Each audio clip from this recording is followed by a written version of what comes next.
Comunicadores MX presenta De Análisis con Luis Pantoja Ríos. El examen detallado, profundo y las conclusiones razonadas con criterio.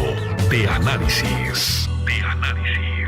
Comunicadores MX presenta De Análisis con Luis Pantoja Ríos. El examen detallado, profundo y las conclusiones razonadas con criterio. De Análisis. Comunicadores MX presenta De Análisis con Luis Pantoja Ríos. El examen detallado, profundo y las conclusiones razonadas con criterio. De Análisis. Comunicadores MX presenta. Hola, ¿qué tal? Es la 1:00 de este martes 14 de enero de 2020. Gracias por acompañarnos. El día de hoy tampoco se encuentra con nosotros el titular de este espacio, Luis Pantoja Ríos. Ya en breve estará aquí conduciendo, por si usted es su seguidor fiel. Con mucho gusto él se reintegrará a la brevedad a este espacio. Mientras tanto, les saludo. Soy Veneranda Mendoza, en ausencia del titular de este espacio, y le invito a que se quede con nosotros a través de Facebook, en Comunicadores MX, YouTube en la misma dirección. Le recuerdo que en YouTube le puede dar suscribirse y YouTube le avisará en lo sucesivo de nuestra barra programática. Además, tenemos para usted la página www.comunicadores.mx. Estamos en este espacio que se llama De Análisis, en donde, como siempre, procuraremos tener la información que le resulte de utilidad. Recuerde que para nosotros es muy importante su comentario, su observación, su crítica, su sugerencia e incluso su denuncia. Tenemos para usted teléfonos en el estudio. Estamos en el 919-4904 y en el 919-4905. De igual manera, recibimos sus mensajes vía WhatsApp en el 7225-630437, aunque quizás con esto de la tecnología les sea más cómodo dejarnos sus comentarios a través de las redes sociales. El día de hoy vamos a platicar con Carlos Macedo Aguilar, presidente de la Barra de Abogados en el Estado de México, sobre el perfil del nuevo presidente del Tribunal Superior de Justicia y también sobre su encomienda que de alguna manera tiene relación con el Colegio de Abogados en el Estado de México. Y cómo se puede, si nos permite el tiempo, cómo se puede tramitar un amparo ante el tarifazo del Estado de México. Me queda una gran duda. Suponiendo que es posible que cada usuario se ampare, pues al rato nos va a tener peleando con los operadores, que de por sí ya se nos ponen al brinco cuando los decimos que la nueva tarifa empieza a correr a partir del 1 de febrero. Si no le hacen válidos los 2 pesos, el descuento de los 2 pesos, o mejor dicho, que los 2 pesos todavía no aplican en la nueva tarifa, sino hasta el 1 de febrero, según lo dijo el secretario de Movilidad. Obviamente no ofrece garantías o no ofreció garantías. Si no le reciben los operadores esta posibilidad de que pague solamente 10 pesos de aquí a que concluye enero, imagínese subiéndose a una unidad, presentándole el amparo. Bueno, seguramente de cualquier forma lo bajarán de la unidad, aparte de pelearse con ellos, con los operadores me refiero. De cualquier manera, pues vamos a preguntarle si hay esta posibilidad de ampararse ante este denominado tarifazo, este incremento de 20% en las tarifas del transporte público. Por otra parte, bueno, tenemos preparado, por supuesto, la nota roja con Eduardo Alonso. Y le refería que de un tiempo acá hay un nuevo presidente del Tribunal Superior de Justicia. Propiamente desde el 7 de enero. Ayer ya hablábamos de él, Ricardo Alfredo Sodi Cuéllar. Nos referíamos a la posibilidad de que el Poder Judicial ajuste sus salarios, sus percepciones a esta disposición a nivel federal, en el sentido de que ningún funcionario del país puede ganar más que el presidente de la República. Él dijo que está abierto a revisarlo.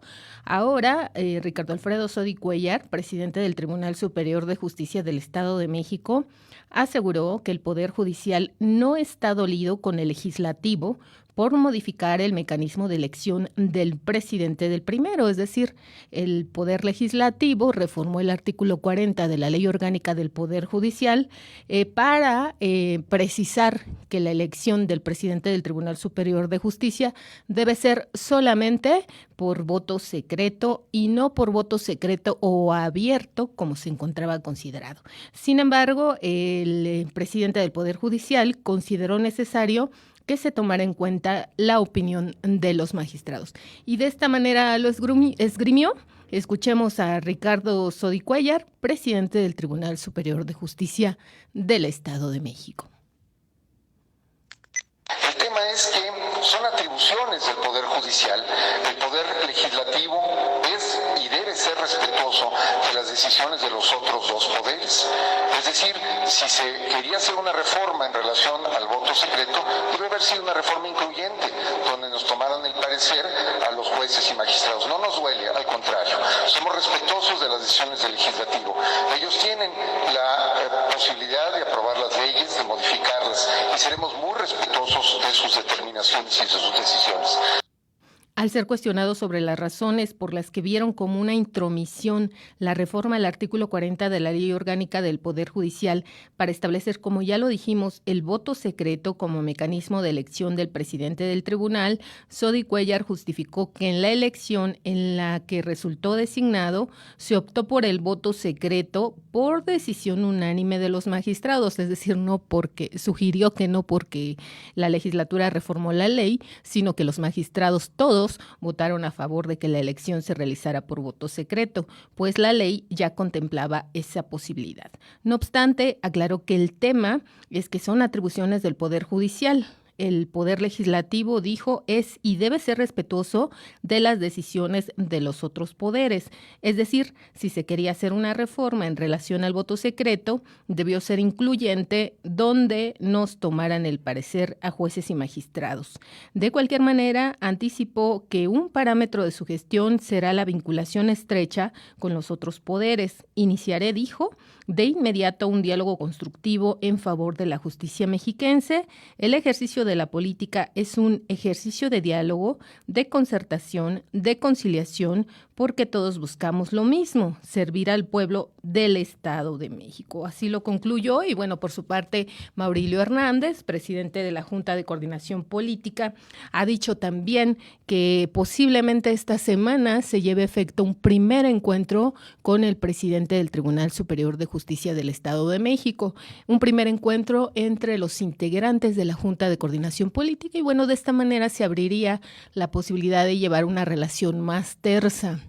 Obviamente, Ricardo Sodi ha asegurado que la relación no estaba en malos términos, Maurilio Hernández ha dicho lo propio, pero sin duda al Poder Judicial no le gustó nada ni esta reforma al artículo 40 de la Ley Orgánica del Poder Judicial, ni tampoco el hecho de que de alguna forma la legislatura respaldara la posibilidad o echara abajo la convocatoria que ya se había abierto para la selección de 10 magistrados que al decir de los diputados, pues no se encontraba apegada a las nuevas disposiciones aprobadas a mediados de año, sino que la convocatoria, según lo esgrimieron los diputados, se realizó con base en las normas anteriores que impiden la posibilidad de que participen en esta elección de magistrados agentes externos, no necesariamente emanados del Poder Judicial, siempre y cuando cumplan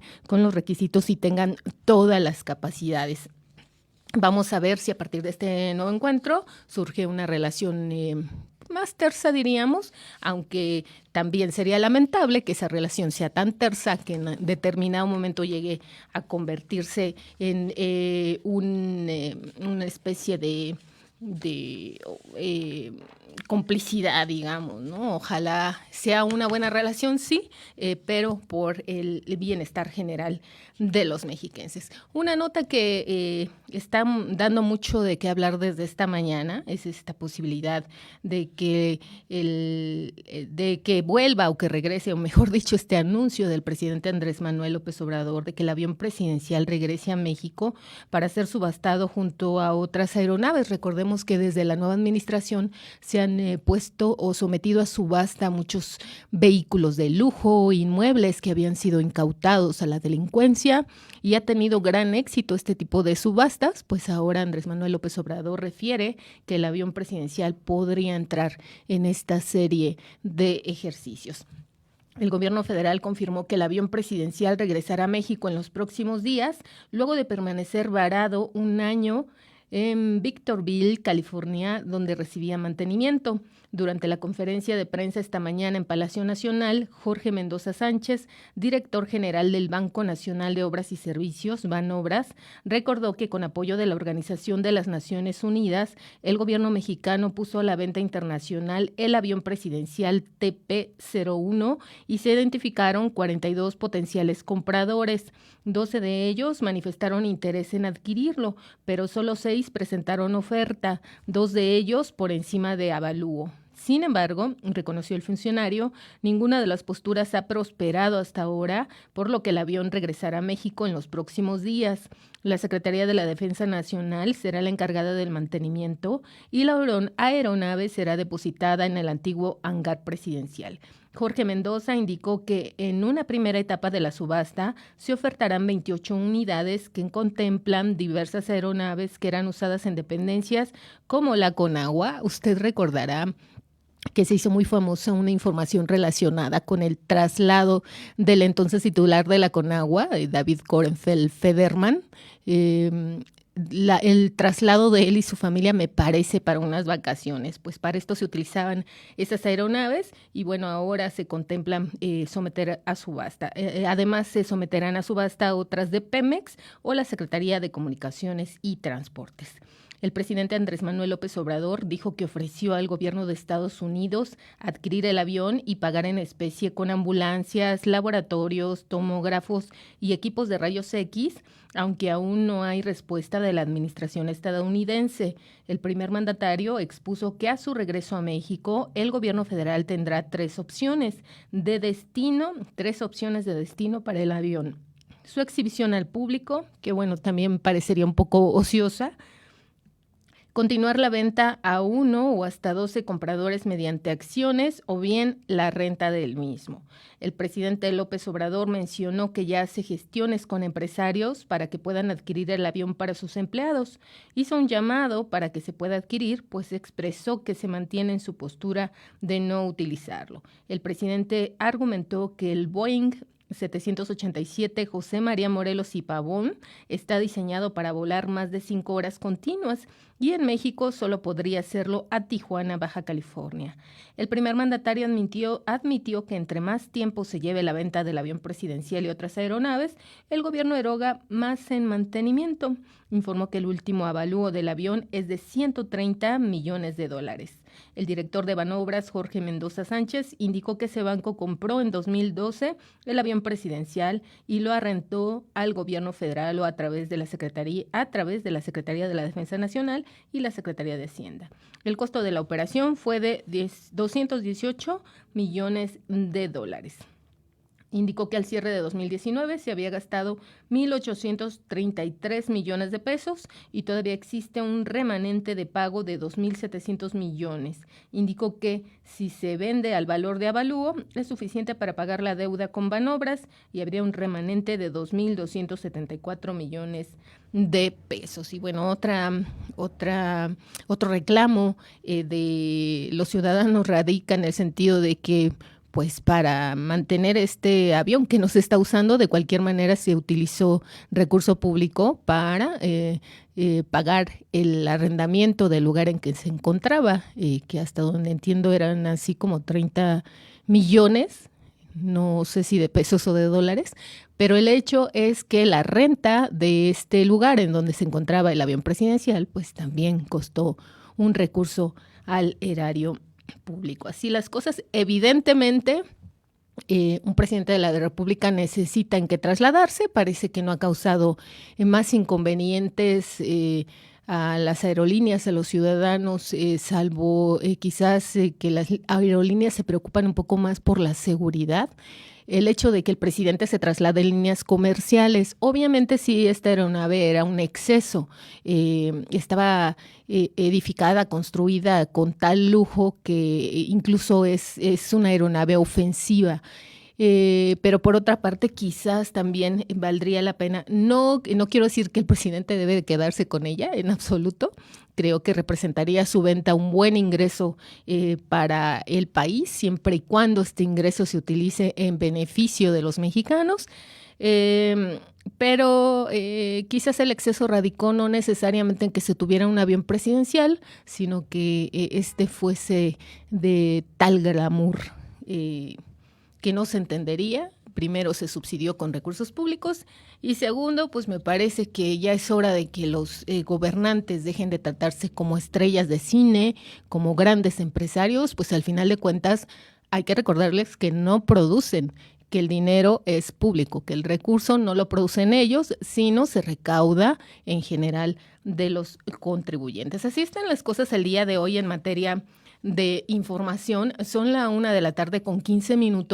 Vamos a hacer una breve pausa y le invito a que se quede con nosotros. A partir de este lunes entraron en operación diversos cambios a la circulación en vialidades de la capital, los cuales forman parte del programa denominado Para que Toluca se mueva mejor, cuyos objetivos son agilizar los tiempos de traslado y reducir las emisiones contaminantes. El titular de la Dirección de Movilidad Sustentable del Ayuntamiento de Toluca, Sergio González Sanabria, señaló que tras el inicio de operaciones de los cambios, por el momento no se infraccionará a los automovilistas que incumplan las nuevas medidas, sino que se les orientará sobre las alternativas diseñadas por las autoridades. Indicó que en los puntos donde se aplicaron ajustes han sido movilizados alrededor de 100 elementos que asesoran a los automovilistas sobre los cambios a la circulación, acciones que además se verán fortalecidas con adecuaciones de obra civil y señalamiento horizontal y vertical. Para que Toluca se mueva mejor es una iniciativa del Ayuntamiento de Toluca y del Gobierno del Estado que complementa cambios en las vialidades Alfredo del Mazo, Heriberto Enríquez, Salvador Díaz Mirón y Paseo Colón.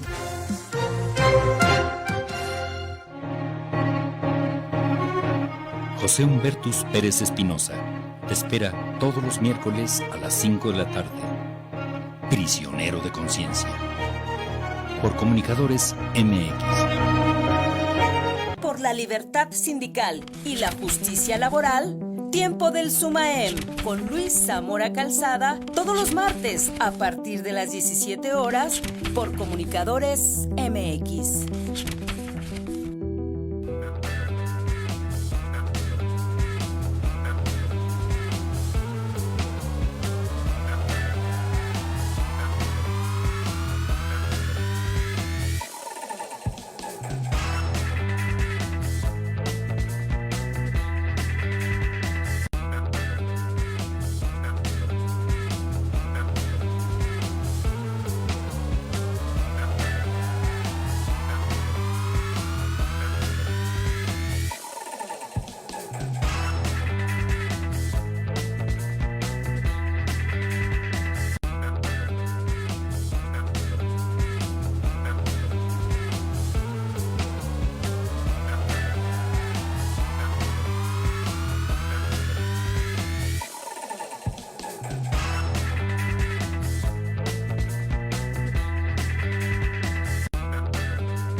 Una de la tarde con 18 minutos. Gracias por continuar con nosotros. Vamos a esta sección que no es mi favorita, pero a la que le tenemos que entrar, porque al final de cuentas la nota roja se ha convertido en el día a día en el Estado de México y en el país. ¿Qué tal, Eduardo? Buena tarde. Muy buenas tardes, Venerano. Pues comentarte 2 hechos delictivos registrados en las últimas horas y que ya tienen repercusiones por parte de las instituciones que atienden este tipo de temas. En el primer caso, te comento que fueron detenidos y remitidos al centro de internamiento para adolescentes conocido como Quinta del Bosque, que está aquí en el municipio de Sinaquentepec, a 2 adolescentes de 17 años de edad. Seguramente los seguidores de Comunicadores se preguntarán, pues, ¿qué hicieron? 2 adolescentes que desafortunadamente participaron en el robo con violencia cometido en agravio de un vecino del municipio de Tepetlispa, específicamente de la comunidad de San Miguel Nepantla, ese municipio, Veneranda, donde se registró esta situación, y fue precisamente el pasado 7 de enero, cuando 4 sujetos, entre los cuales se encontraban estos 2 adolescentes ya detenidos y remitidos a la Quinta del Bosque, que interceptaron a un vecino que estaba a punto de llegar a su hogar, ahora sí que estaba abriendo la puerta, lo sometieron, lo amagaron, lo golpearon, lo introdujeron a su mismo hogar y se dieron a la tarea de sacar todos los artículos de valor. Cuando estos 4 sujetos ya prácticamente iban de salida del inmueble que habían robado en esta comunidad de San Miguel Nepantla, elementos de la Dirección de Seguridad Pública de esta demarcación detectan una situación irregular, se dan a la tarea de indagar y estos 4 sujetos pues emprenden la huida de inmediato cuando ven ahora sí que la presencia policíaca. Los 12 mayores de edad, presumiblemente, que estaban conformando pues este grupo delictivo, lograron escapar, pero no así los 2 adolescentes, quienes fueron asegurados, fueron detenidos, fueron identificados por la víctima, presumiblemente, y se les inició una carpeta de investigación por el delito de robo con violencia a casa habitación, hecho desafortunado que de llegarse a comprobar, pues estos 2 menores van a pasar una buena cantidad de meses, si no es de qué años, ahí precisamente recluidos y privados de su libertad. Vamos a ver qué determinación, si le podemos dar seguimiento y qué determinación toman las autoridades, en este caso de la justicia mexiquense, para estos 2 adolescentes. Recordar que hay juzgados especializados en estar sancionando este tipo de conductas cuando son cometidas por menores de edad, que es el caso. En otra situación, pero ya registrada aquí en nuestro Valle de Toluca, Veneranda, fíjate que el pasado 10 de enero, en el municipio de Chapultepec, que se ubica rumbo a la zona de Tenango del Valle, Chapultepec está ubicada dentro del Valle de Toluca, es uno de los 22 municipios que conforman a la zona metropolitana, un municipio pequeño, y ahí se registró una privación ilegal de la libertad en agravio de una joven de 35 años de edad. Se le secuestró, posteriormente sus plagiarios contactaron a la familia y empezaron a solicitar fuertes cantidades de dinero para dejarla en libertad y con vida. Los familiares de esta joven de 35 años de edad dieron parte a las autoridades y entró en acción la Fiscalía Especializada en Delitos del Secuestro. Se dieron a la tarea de estar rastreando las llamadas telefónicas, de dónde estaban saliendo. Se pudo geolocalizar algunos de los aparatos telefónicos y se montó un operativo a través del cual se habría asegurado a 2 sujetos de nombre José Iván, lo estás viendo en pantalla, José Iván de 30 años y Víctor Celso de 54 años, presumiblemente, y subrayo la palabra presuntamente, pues responsables que estaban participando en este secuestro en agravio de esta joven de 35 años de edad. El aseguramiento se dio en el poblado de Santa Marta, municipio de Ocuyan. Hasta ahí se montó el operativo, se logró rescatar sana y salva a la joven de 35 años y por supuesto ya está reintegrada a su círculo familiar, y también se aseguró un vehículo tipo Corsa a estos sujetos y que habrían presumiblemente pues participado en el secuestro de esta joven venerada. También junto con el Corsa se aseguró un vehículo tipo Jetta, y recordar que en este tipo de circunstancias pues la Fiscalía General de Justicia, esta que encabeza Alejandro Gómez Sánchez, pone a disposición de los mexiquenses el 01800-702-8770, subraya el teléfono 01800-702-8770 para denunciar cualquier tipo de delito y por supuesto que se inicie la carpeta de investigación respectiva. Adelante. Pues en el primer caso, Eduardo, lamentar lo que Ya habíamos venido lamentando en este espacio el hecho de que cada vez más jóvenes se sumen a las actividades delictivas y a colación viene el tema de otra vez de este niño de Torreón. Fue detenido su abuelo, sin embargo hasta ahora nada se ha dicho de qué ocurre con el padre, porque en todo caso la responsabilidad directa de este niño habría sido del padre. La mamá, bueno, falleció, pero el padre debió encargarse de su tutela, estar pendiente de que este niño se condujera lo mejor posible. Debió tener comunicación con él, cobijarlo, estar al pendiente de su desarrollo, y al parecer el papá pues optó por otra familia. Tiene derecho, ¿por qué no? Pero de lo que estamos quejándonos en todo caso es de que no estuviera al pendiente del hijo que ya tenía y que al final de cuentas era su responsabilidad. Y sobre el segundo caso, nada más utilizarlo, Eduardo, como antesala de otro caso que teníamos programado desde el día de ayer, el hecho de que Vanessa Linares, hija de Félix Alberto Linares, exalcalde de Ocuilan, fallecido el 4 de enero pasado en el desplome de una aeronave, pues se diera una conferencia de prensa para indicar que al parecer, o según las investigaciones que ha realizado la Fiscalía de Morelos, que es la que lleva este caso porque los hechos ocurrieron en Morelos, no necesariamente se trató de un accidente. Habrá que esperar de cualquier manera el término de las investigaciones. Muchas gracias, Eduardo. Buena tarde. Pendiente, Veneranda. Muy buenas tardes. Hasta luego. Hasta luego. Eduardo Alonso, con estos dos temas relacionados con la delincuencia. Ojalá en la medida en que se anuncia que se detienen a presuntos delincuentes también fuera disminuyendo el índice delictivo o disminuyera el número de ilícitos que se cometen en el Estado de México. Lamentablemente no es así. Entre más se detienen, parece que se multiplican este tipo de acciones.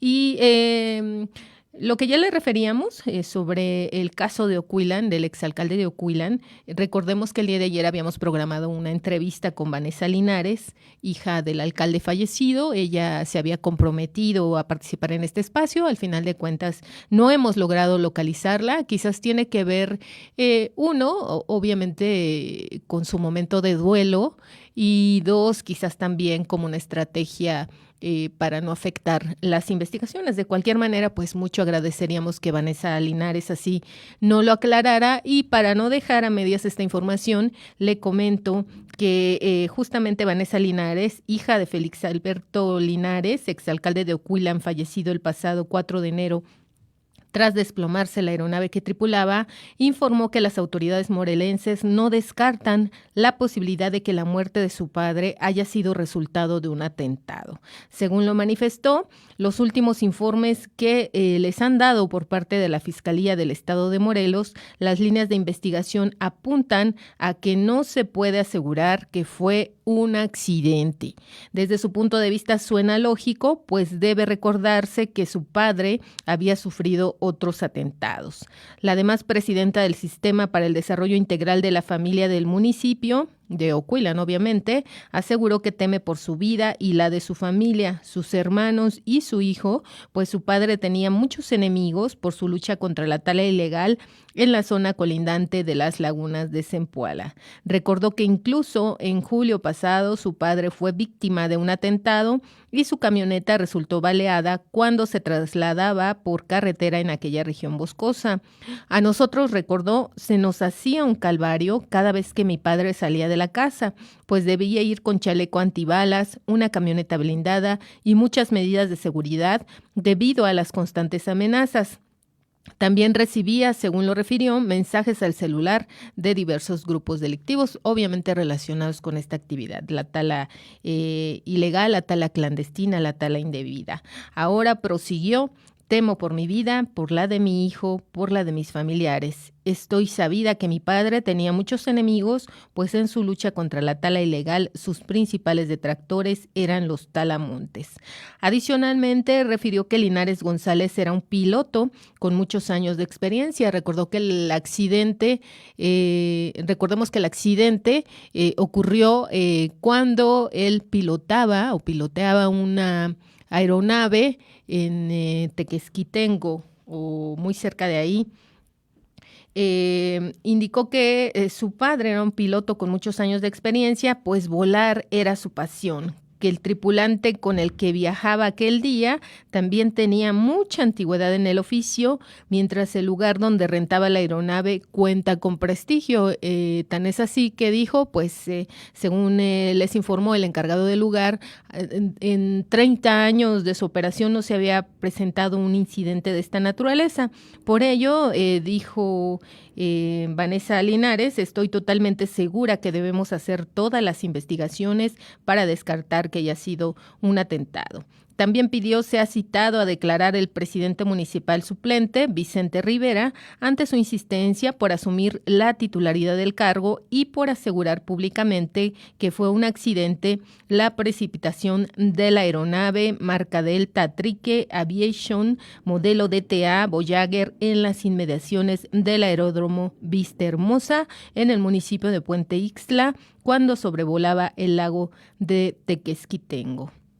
Es preocupante, señaló, que le urja que se tome protesta como presidente, rompiendo con todos los protocolos establecidos por ley. Quiero saber cuáles son los intereses oscuros que lo motivan a presionar y a tener este comportamiento. Estoy sumamente preocupada como parte de la administración pública por la desestabilidad política y administrativa que está causando, según lo manifestó. Por estas razones, pidió a la Fiscalía de Justicia de Morelos citar a declarar al alcalde suplente dentro del proceso de investigación para que proporcione detalles de los hechos. Solicito, dijo, de manera muy respetuosa a la Fiscalía General del Estado de Morelos que cite al señor Vicente Rivera Fuentes a declarar lo que sabe sobre la muerte de mi padre. De igual manera, pidió al gobernador Alfredo del Mazo y a la Fiscalía de Justicia del Estado de México coadyuvar con las investigaciones por resultar afectado un alcalde mexiquense. Al mandatario de Morelos, Cuauhtémoc Blanco, le solicitó llegar hasta las últimas consecuencias y demandó la intervención de la titular de la Comisión Nacional de Derechos Humanos, Rosario Piedra, para que la muerte de mi padre, indicó, no quede impune. Las manifestaciones fueron emitidas sin sesión de preguntas ni respuestas y fue una conferencia de prensa debido a que la familia del edil se encuentra en la etapa de duelo y declarar ante los medios de comunicación es muy difícil en estos momentos. Y bueno, quizás a esto último podemos atribuir el hecho de que Vanessa Linares Cetina, al final de cuentas, no nos recibiera ya la comunicación, no nos atendiera la llamada, que, insisto, se había comprometido a darnos la entrevista que había ofrecido y que entendemos, sí, su etapa de duelo, entendemos que es un momento en el que podría ponerse en riesgo la secrecía de la investigación, pero también entendemos o consideramos que lo más adecuado es que así no lo manifestara ella. Veamos qué ocurre, estas llamados que hizo ante los medios de comunicación para que intervengan tanto el gobernador como el fiscal estatal, como la titular de Derechos Humanos a nivel nacional, incluso Andrés Manuel López Obrador, pues me parece que la vía correcta tampoco son los medios de comunicación, sino que sería interesante que esta propuesta, por ejemplo, de declarar al alcalde suplente, ya la hubiera hecho llegar de manera formal a la Fiscalía de Morelos, que es al final de cuentas la dependencia que lleva a efecto esta investigación. Ahí está el caso, uno más, en el que resulta agredido, en este caso muerto, un presidente municipal del Estado de México.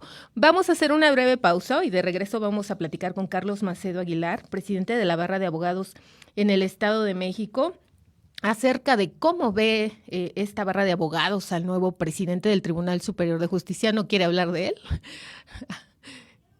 Vamos a una pausa y regresamos.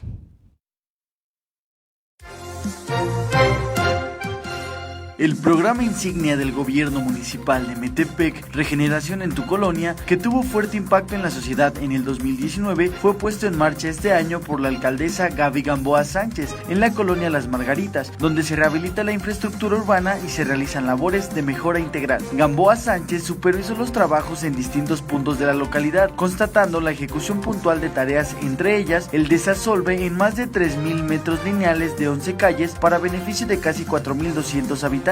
Asimismo, verificó las labores de bacheo, señalización vial y reparación de 12 lámparas de alumbrado público. De la misma manera, la edil estuvo con trabajadores del área de parques y jardines y anunció el rescate de un área de uso común para utilidad de la colectividad, al igual que la presencia permanente de su gobierno con diversos programas que tienen que ver con la vinculación laboral, el sistema educativo, servicio de salud, sobreprotección y desarrollo de las mujeres, seguridad pública, por mencionar algunos.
Una de la tarde con 36 minutos. Gracias por continuar con nosotros. Aprovecho para enviar saludos de regreso a Sara García Robles. También agradezco a Antonio Monroy, que está pendiente de esta emisión como siempre. Como verá, ya tenemos con nosotros a Carlos Macedo Aguilar. Él es presidente del Consejo Directivo Nacional de la Confederación de Colegios y Asociaciones de Abogados de México, ACE. ¿Qué tal, Carlos? Buenas tardes. Muchas gracias por su invitación.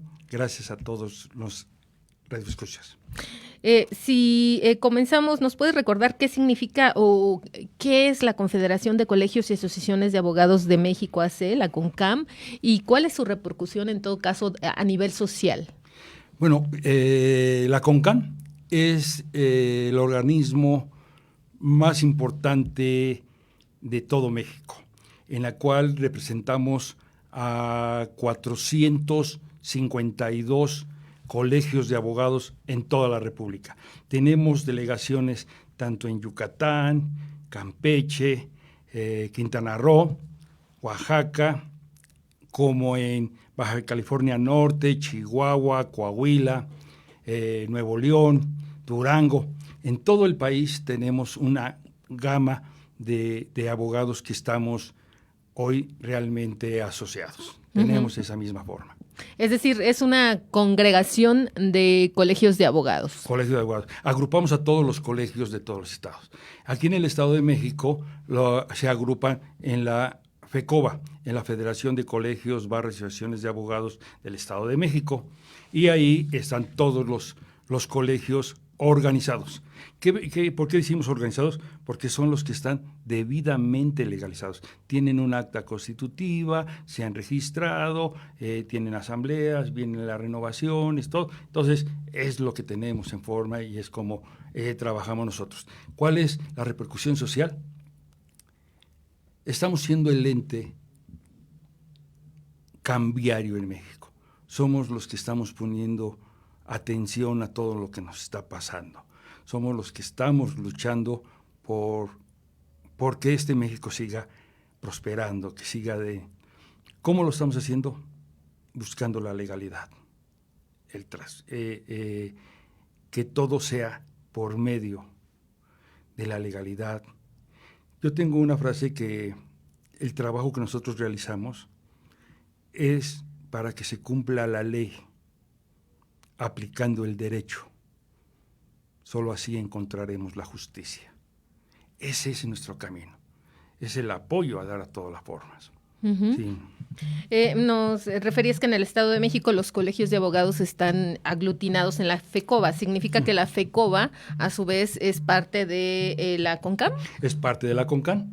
Es parte de la CONCAN en el Estado de México. Ellos son los que participan dentro de la CONCAN en el Estado de México. Uh-huh. Así están las formas.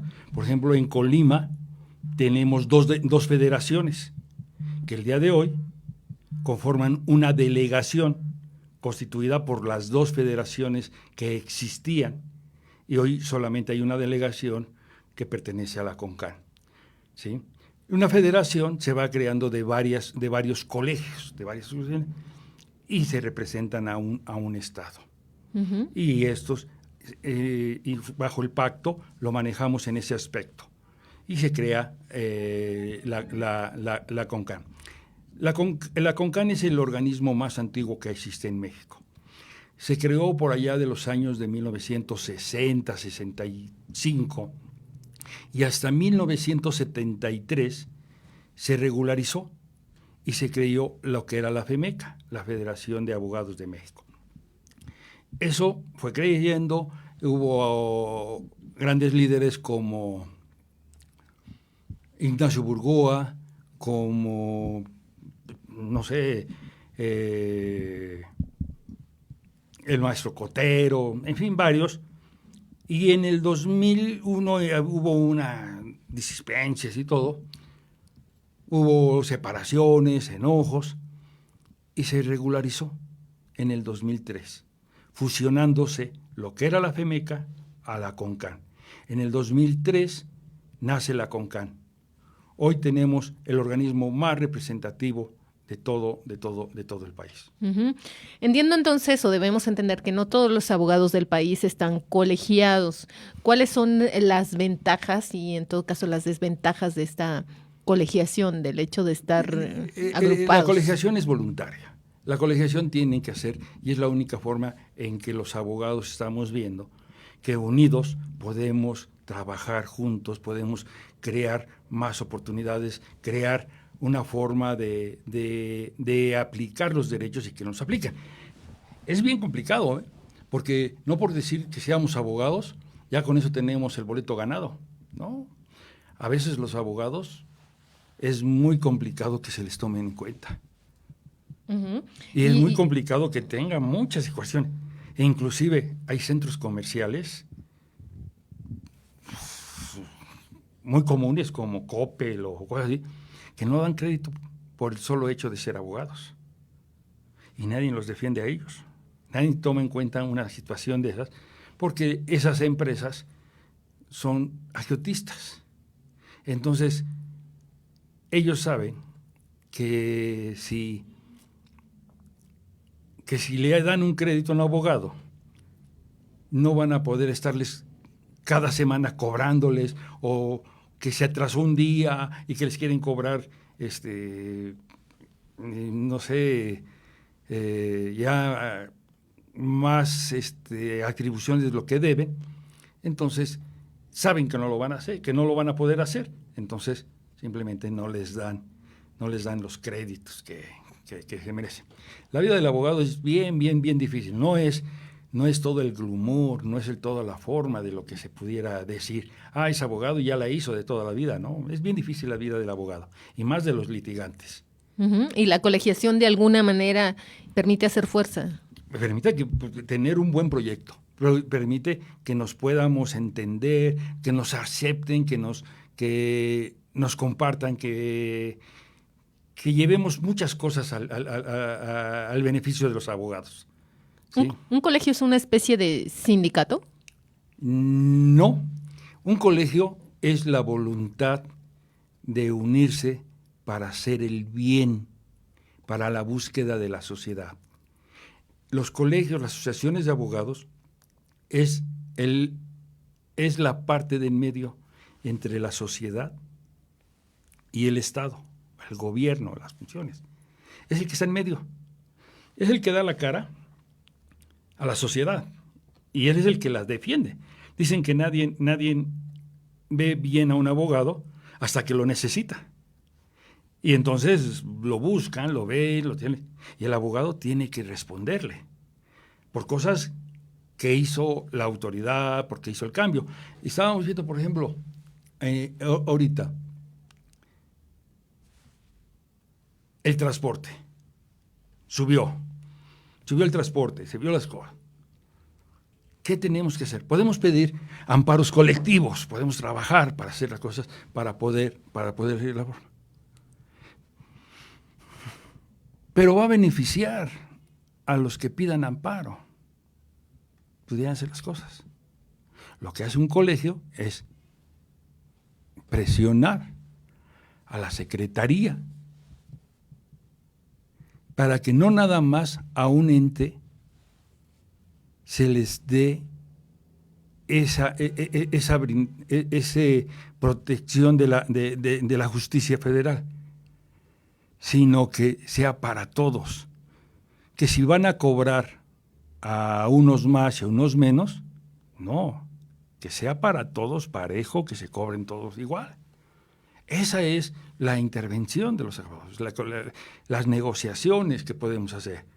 Pedir amparo son cosas, medios que nos ayudan a resolver los conflictos, que nos ayudan a tener hasta con la misma autoridad.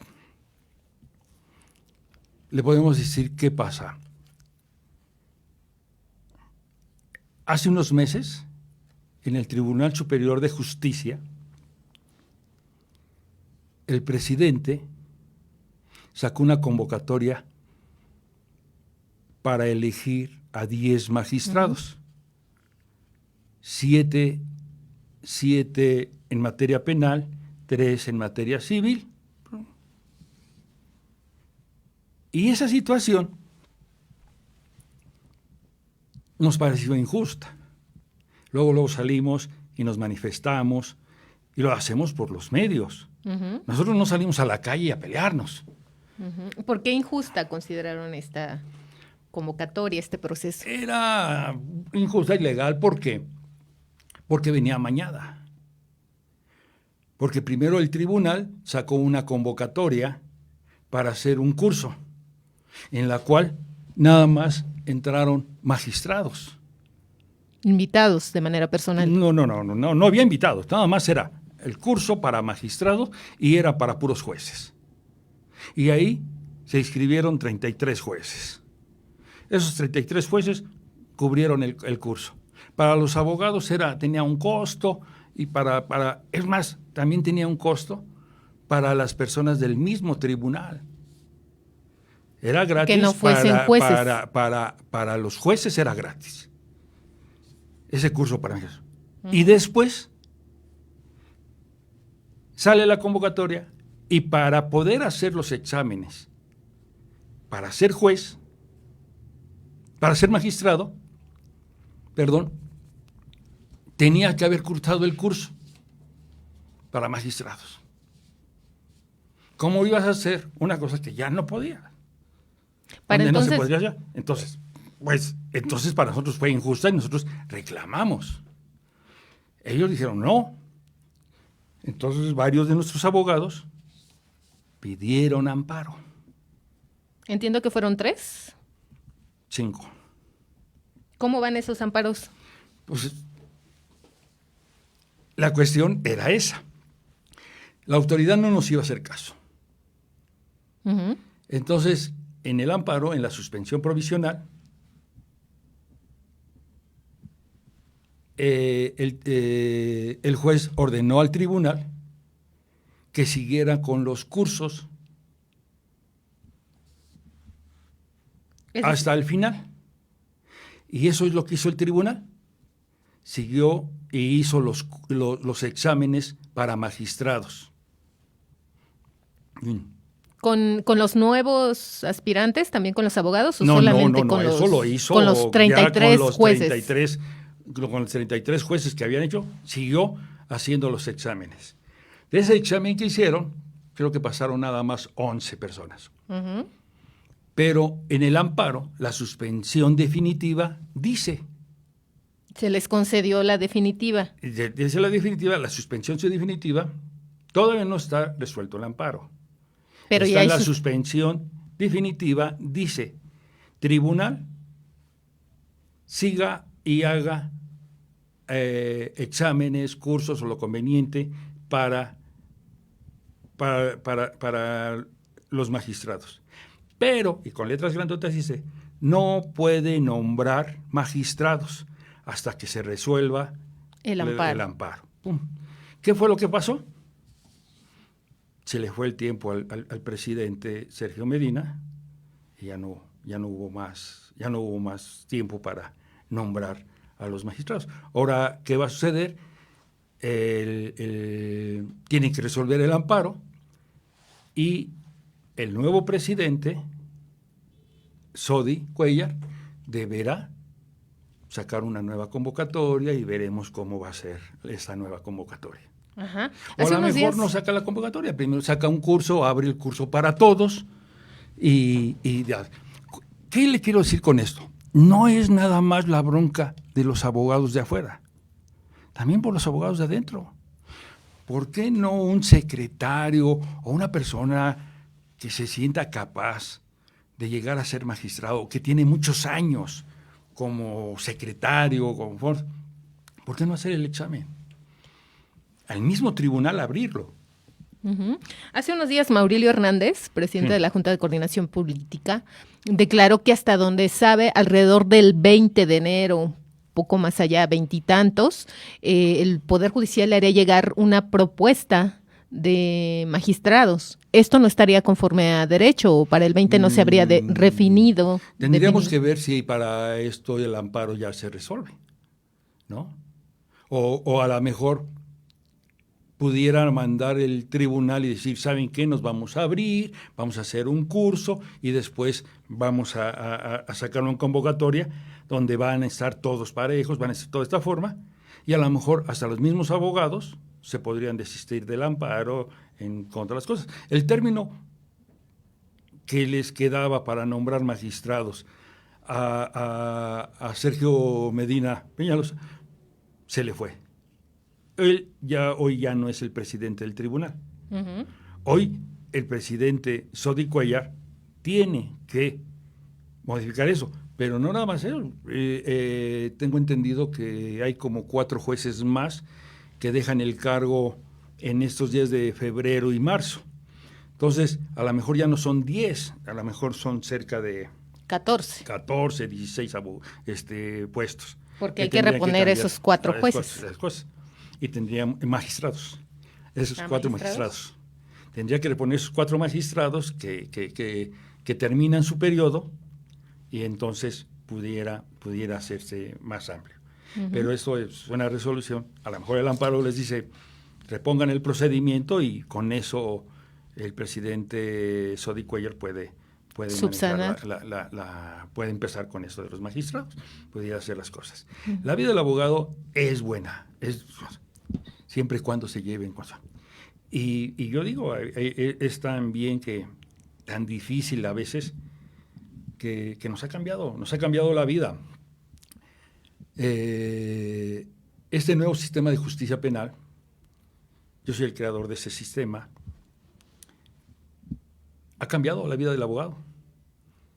Para que se den una idea, en el sistema anterior, el 93% de los abogados llevaban los asuntos en los tribunales, los abogados particulares, los abogados de a pie.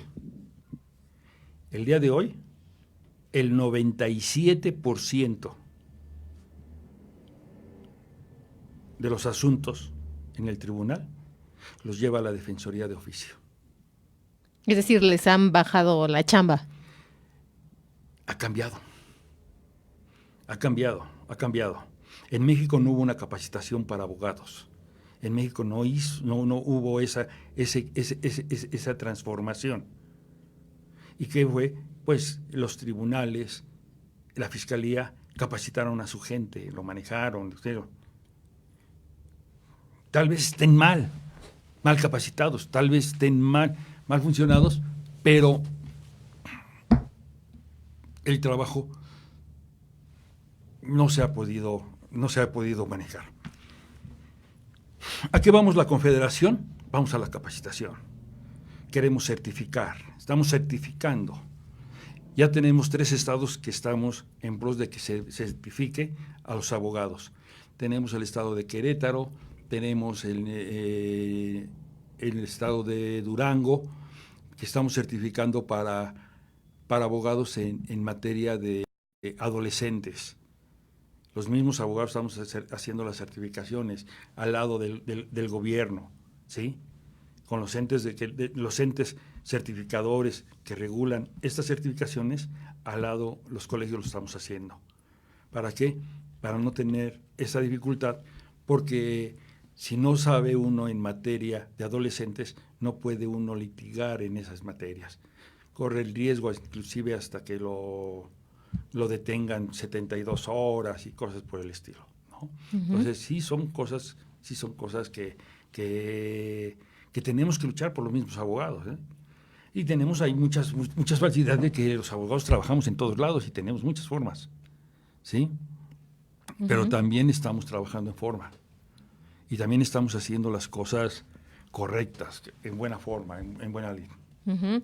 Y bueno, un poco para meter en contexto al auditorio este caso de los magistrados. La controversia viene a raíz de que el grupo parlamentario de Morena propone reformar la ley para que puedan acceder al cargo de magistrados también personas o litigantes externos, abogados externos. No han hecho un cambio. Sí, claro, fue en julio.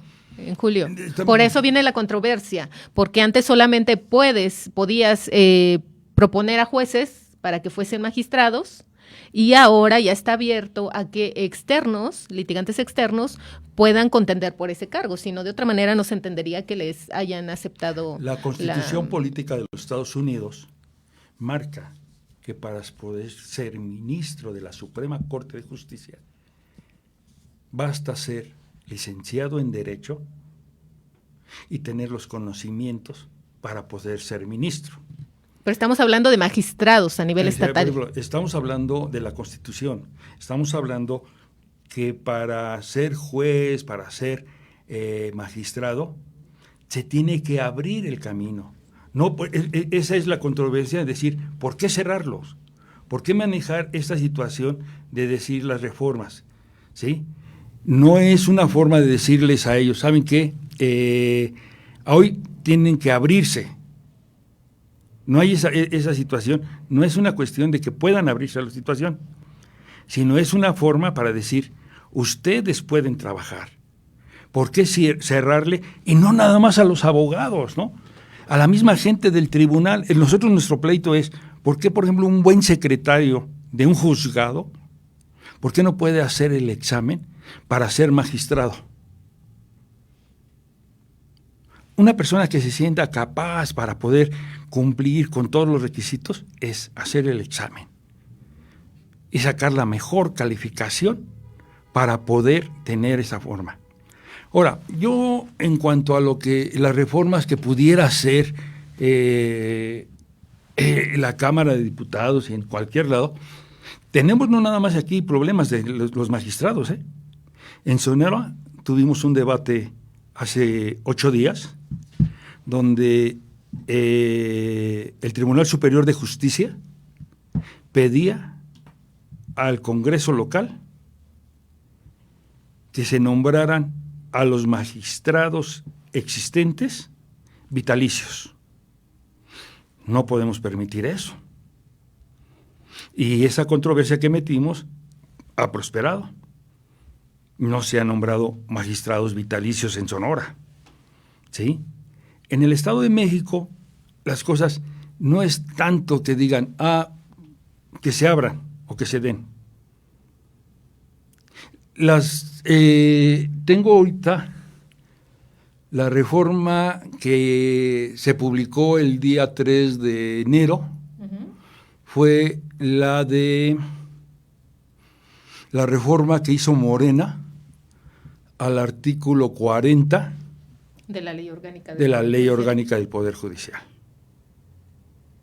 ¿Qué me parece? Buena, pero no lo bastante. Estoy tratando de encontrar sí, la reforma, no esta última del 3 de enero, sino la de los magistrados. Porque incluso la legislatura local tuvo que hacer un exhorto, que obviamente no cayó muy bien al Poder Judicial, un exhorto al Poder Judicial para reponer el procedimiento debido a que ya había aprobado una reforma y no se atendió, que es esta reforma que le refiero. Es lo que nosotros hicimos. Lo que hizo el Congreso local, la legislatura local, fue hacerle un exhorto para que repusiera esa convocatoria, para que incluyera a los abogados, incluyera a más personas, e inclusive a las mismas personas del tribunal. Esa reforma no fue atendida, no fue reforma, fue un exhorto en el que no fue atendido, y fue por eso que se promovieron los amparos. Pero fueron amparos particulares, no por la Cámara de Diputados, sino fueron por abogados particulares.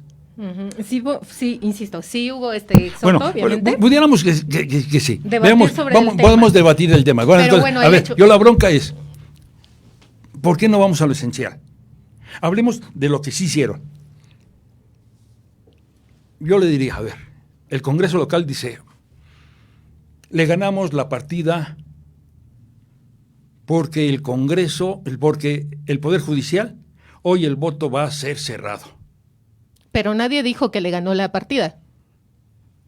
Se tomó como eso. Pero nadie ha declarado en ese sentido. En ese sentido. ¿Por qué no se ganó? Porque al final de cuentas no se ganó nada. A veces pienso que la elección del presidente del Tribunal Electoral me recuerda cuando íbamos en la secundaria o en la prepa y se hacía la elección del jefe de grupo. Eran 50 personas que iban a elegir al que iba a ser el jefe de grupo. ¿Qué hacen con la reforma al artículo 40 de la Ley Orgánica? Dicen, era abierto, y todos decían, pues le debe el favor a fulano, tiene que votar y decir para que no lo manden hasta Chinconguá. Entonces, era un voto abierto. Un voto cerrado era para decir, yo voy a votar por quien yo quiera. ¿Y qué se pasó? Es lo mismo que se hacía en la secundaria, en la primaria, pero no es lo mismo que se hacía en el tribunal. A lo que voy, históricamente era el voto abierto. ¿Siempre ha sido abierto? Pero en esta ocasión fue cerrado.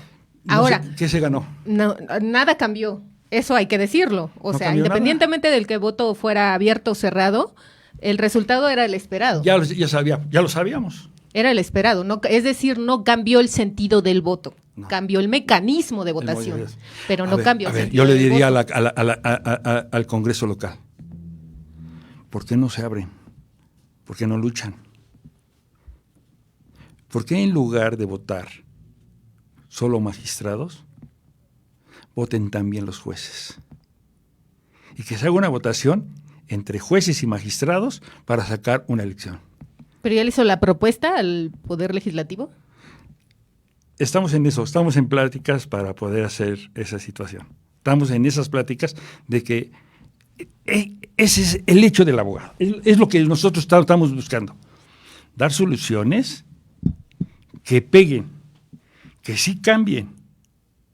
No es lo mismo tener un control de 57 magistrados, que son los que componen el día de hoy las salas del Poder Judicial, 57, 46 son los que votaron porque faltaron los 10 que están en retiro y no pueden votar los suplentes. Vota nada más. Entonces, pero tenemos 57 magistrados. Por eso yo me refería a que era un encuentro como si fuera una votación de primaria, de secundaria, del jefe de grupo. Pero ¿qué me dice si lo hace con toda la escuela? ¿Cuántos jueces hay? 400 y tantos jueces. Lo que son como 500 y tantos, votarían como 500 y tantas personas. Entre todos, ajá. Entre todos. ¿Eso democratizaría? Yo creo que sí, haría una democracia más fácil. O sea, diría, ¿sabes qué? No es lo mismo tener el control de 57 que tener el control de 500. Lo mismo, no podrías tener el control de un grupo que tener el control de toda la escuela. Hay que convencerlos a todos, ¿no? Hay que convencerlos y practicar con todos y ver esto. Todo sería difícil. Entonces, esa sería un buen punto. A mí yo diría, si esto lo propusiera, que hubiera una reforma al Congreso y lo dijera, pues ya, eso sí son cosas de alabar y cosas así. Pero el que me digan que cerraron el artículo 40 y que por el voto será cerrado y tener las cosas, no cambia. Porque cuando uno deciden que va a hacer y empiezan a moverse para hacer, se maneja la función. Uh-huh. Y bueno, entonces de entrada esperarían del Tribunal Superior de Justicia o del nuevo presidente, Ricardo Sodi Cuéllar, que recapacitara en torno a la convocatoria de los magistrados, la replanteara el curso y permitiera la oportunidad para que participen al menos estas personas que se ampararon. Sí, no. Todo abogado que se siente capacitado para poder ser magistrado. Aquí me saltan dudas. Por ejemplo, hicieron el primer examen, hicieron 33 jueces.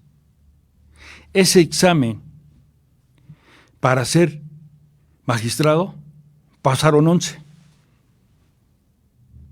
4 en materia civil y 7 en materia penal. Uh-huh. Entonces, ¿qué es lo que debe suceder? Ahora necesitamos 14, ya no necesitamos 10 jueces, necesitamos 14. Y de los que pasaron nada más 11. Entonces, vamos a ver, no nada más, yo no soy de la idea de que nada más participen y se agreguen abogados más. Yo soy de la idea que participen todos los que se sientan capacitados. ¿Cuál es lo que dice la Constitución? Que tengan el título de licenciado en Derecho y esté capacitado para poder ser nombrado. Y entonces ahí sí vamos a tener una amplitud y no nada más los que pidieron amparo, los abogados que se sientan capacitados, que a lo mejor no participaron simplemente porque pues no se les dio la oportunidad. No se da esa oportunidad. Si reprueban y todo, ok, no son aptos para ser magistrados, pero tuvieron esa oportunidad. Y también así dentro del tribunal, los jueces, secretarios, actuarios, que están metidos en el estudio del derecho y que necesitan esas oportunidades. Uh-huh. Y bueno, un poco para retomar el diferendo que teníamos. Sí. Una información del 29 de octubre de 2019 refiere que la legislatura del Estado de México aprobó por mayoría de votos un exhorto al Consejo de la Judicatura, etcétera, para reponer las convocatorias o para ajustarlas a las reformas realizadas en julio pasado. Es decir, si hubo una reforma previa que permite que personajes externos que no necesariamente emanen del Poder Judicial, pero obviamente reúnan los requisitos, se sometan al curso. Vamos a esta situación. El poder judicial no es un ente cerrado de la justicia. el Poder Ejecutivo le nombra 2 magistrados y le nombra un consejero a la Judicatura. Esa es la reforma que están manejando, que están diciendo, si el Ejecutivo ya les está imponiendo 2 magistrados y un consejero, entonces nosotros exhortamos a que sea abierto, a que el poder pueda compartirse, que las personas que estén capacitadas puedan trabajar sobre eso. A eso esa es la reforma, es decir, vamos a trabajar, pero que sea abierto la forma. Ahora, nosotros como organización lo que nosotros decimos, sí, que sea abierto, pero no nada más para los abogados, no nada más para los jueces, para todo aquel. Yo tengo mucha confianza. ¿Cómo le diré? Un gran hombre, Abel Villicaña Estrada, en paz descanse, le da fortaleza a la escuela judicial, le da fuerza, le da un emane para que ahí se capaciten todos los técnicos, secretarios, actuarios, notificadores, secretarios, jueces, magistrados, y le da una forma. Pero vienen las reformas políticas y entonces el Ejecutivo ya puede incluir a 2 magistrados y a un consejero y más, ya. Entonces ya el Ejecutivo está metiendo la mano en el Poder Judicial. Que también es parte de la observación que yo haría. El Poder Judicial se ha quejado de que la legislatura pretendió meter mano, pero no se queja que el Poder Ejecutivo le nombra 2 magistrados y un consejero de la Judicatura. Porque el problema es que el Poder Legislativo es otro ente. O sea, está acostumbrado a que le meta mano el Ejecutivo y por eso no deja que le meta el Legislativo. ¿Cómo? No, son dos entes. El Poder Legislativo es la representación del pueblo. Cada diputado es la representación de la zona de donde vive. Ellos son la voz son la voz del pueblo. ¿Cuál es la diferencia? Que para ser electo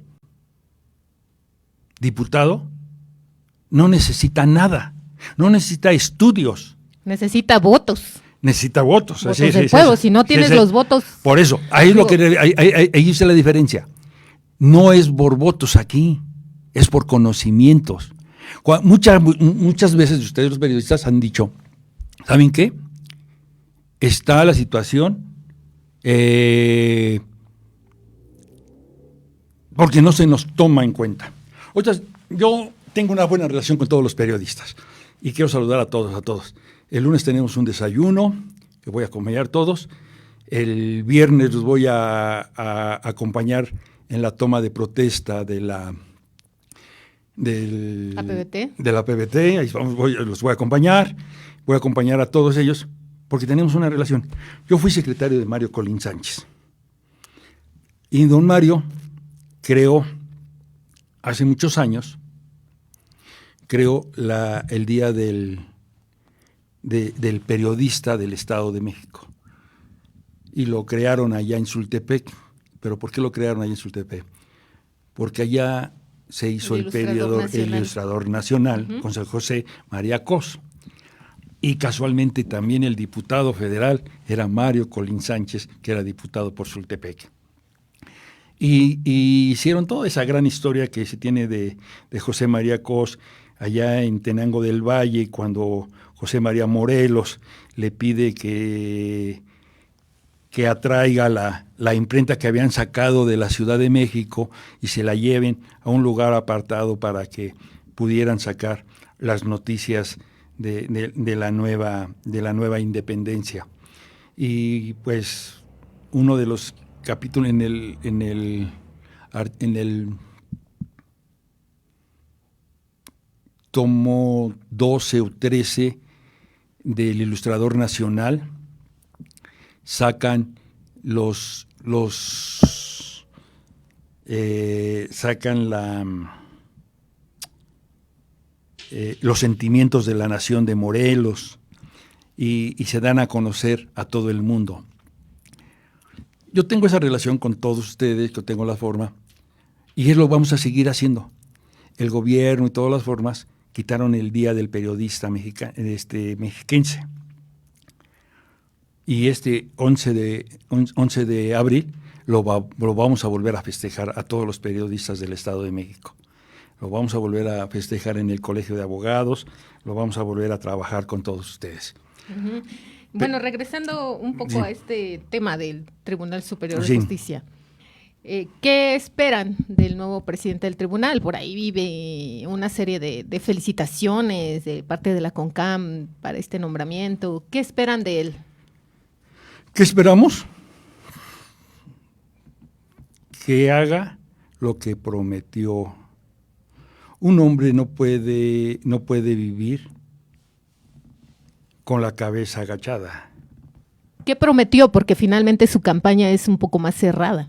No, bueno, no sé qué tan... Tal vez entre los abogados es abierta, pero el público en general no se entera. Es lo que le decía, por ejemplo. No quiero dejar sin terminar el tema.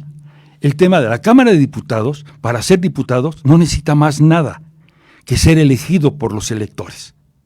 Para pertenecer al Poder Judicial, hay que prepararse, sí, entiendo. Hay que estudiar, hay que tener una carrera terminada, hay que tener un título, una cédula y estar capacitado para poder hacer. Esa es la diferencia entre el Poder Legislativo y el Poder Judicial. Son dos cosas diferentes. Y eso es lo que se tenía que valorar. Ese es el aspecto. Y para ser los magistrados propuestos por el Ejecutivo y para ser el consejero de la Judicatura propuesto por el Ejecutivo, solamente hay que tener buena relación con el Ejecutivo. Pero que tengan además los conocimientos. De ser abogado. Que tengan los conocimientos. Tampoco creo que los diputados vayan a proponer a alguien que no tenga conocimientos. Ahora, esa es una reforma que se hace del Ejecutivo al Legislativo. Pero el Legislativo puede rechazar esas reformas. Puede decir, el día de hoy puede decirle al Ejecutivo, esta reforma que se aprobó, donde el Ejecutivo puede nombrar 2 magistrados y un consejero y esas cosas, pues no nos parece justa y hay que cancelarla. Pero es una tarea de los legisladores, no es una situación ni de los abogados, ni del Poder Judicial, ni del Ejecutivo. Es una tarea de los legisladores, pero no lo van a hacer.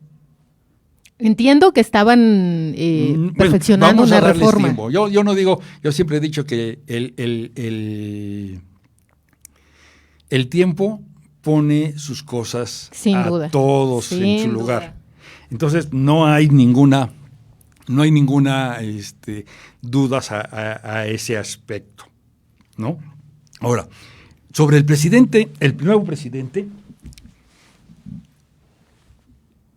¿qué esperamos de él? Lo que él prometió, que haya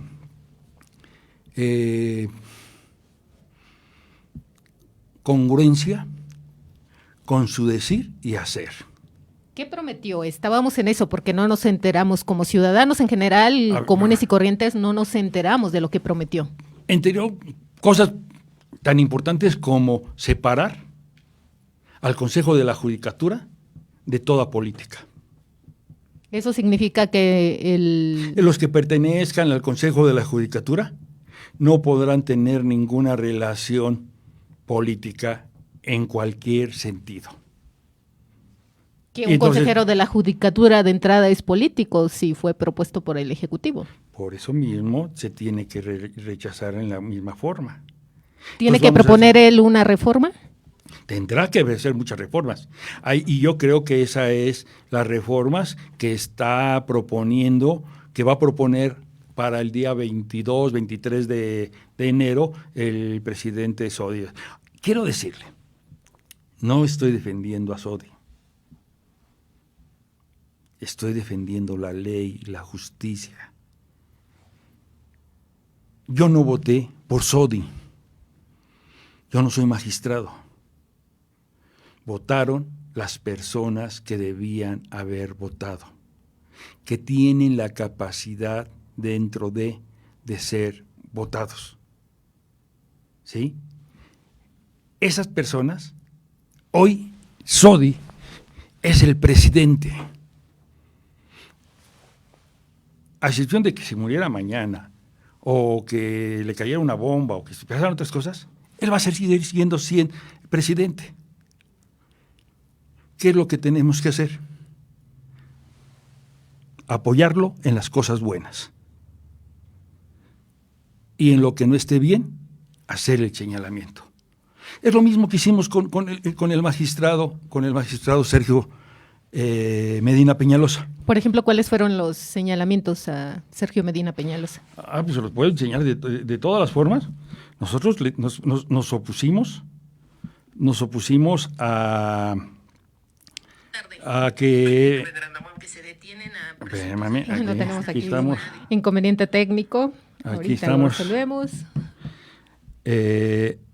Nosotros presentamos la denuncia que no estábamos de acuerdo con lo que él había proporcionado. Bueno, de entrada ya están en desacuerdo con el nombramiento de los 10 magistrados, ¿no? Con el bueno, no estamos en el desacuerdo, no estamos en desacuerdo de los 10. No, se tienen que nombrar. Que él tiene que tiene que abrir nosotros nunca nos peleamos. Nosotros tenemos un lema. Por decir Estado, por decir sociedad, por decir cualquier organismo, nosotros no estamos casados con nadie, pero tampoco estamos divorciados.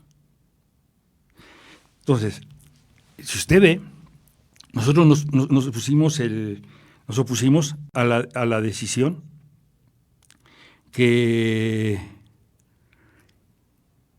en sí nosotros ni agresivos, no. Nosotros le decíamos al tribunal, al magistrado, le decíamos, nosotros no estamos peleados. Lo que queremos, ni insultarlos, lo que queremos es abran una convocatoria donde participemos todos. Y todos es abogados, tribunales, gente con el conocimiento técnico, hay muchos investigadores, es eso.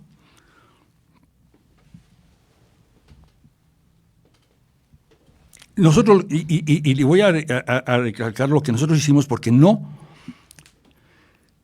estas publicaciones fueron hechas en todos los periódicos, el diario y todas las cosas, y fue, las ocupaciones de abogados de referencia que tienen como afiliados en la totalidad de los abogados del Estado de México, por nuestro conducto y con fundamentos los artículos 8º, 35, fracción quinta y sexta, de la Constitución Federal, el artículo 24 de la Constitución Política, solicitamos respetuosamente de las máximas autoridades del Poder Judicial del Estado de México que lo que es el Pleno del Tribunal Superior de Justicia del Estado de México ordene al Consejo de la Judicatura a efectos que a través de la Escuela Judicial se permita a todos los abogados de nuestro Estado, académicos, investigadores de instituciones de educación superior, facultades, escuelas de derecho, a participar en el proceso de selección de nombramientos de magistrado en materia penal y civil del Poder Judicial, para lo cual deberán publicarse las convocatorias respectivas para presentar exámenes de admisión. O sea, lo que nosotros pedimos respetuosamente, no estamos peleados.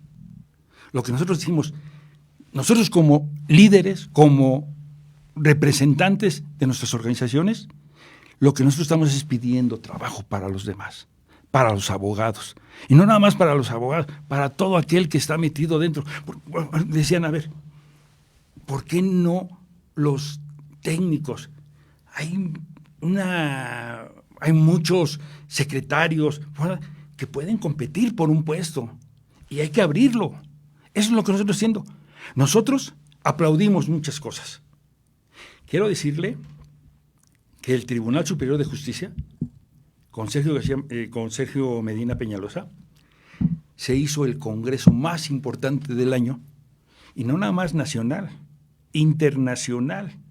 Lo hicimos en la escuela judicial. No nos falló ningún expositor. Sergio García Ramírez, Luis Vigo de Argentina, Virginia Domingo de España, ¿qué te diré?